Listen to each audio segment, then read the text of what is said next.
Well, welcome back to the channel, everybody. Thank you for joining me today. I know that my videos have been pretty short lately, and they've mostly been about steak because that's all I really had to cook, and I haven't had a whole lot of time. Couple of things.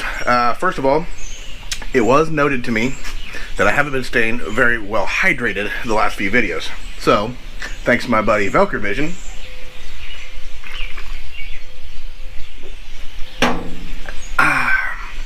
we are now well hydrated. 2, I know this is probably a bad thing since I just drank that beer, but the old doctor told me my blood pressure is a little high and my cholesterol is a little high. So tonight I'm cooking chicken instead of steak.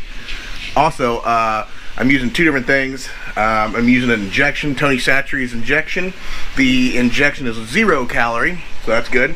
And the seasoning that I'm using is like a Mrs. Dash garlic and herb, but it's salt-free seasoning. So I'm gonna give it a shot. I'm gonna cook this chicken, and then I'm actually just gonna use this chicken to make some chicken salad for my lunches for the week. But that's what we're gonna do today. I apologize for the videos being short or whatever.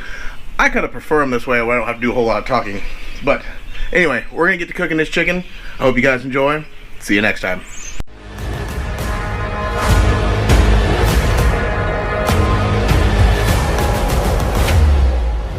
Welcome to Newbie Cool.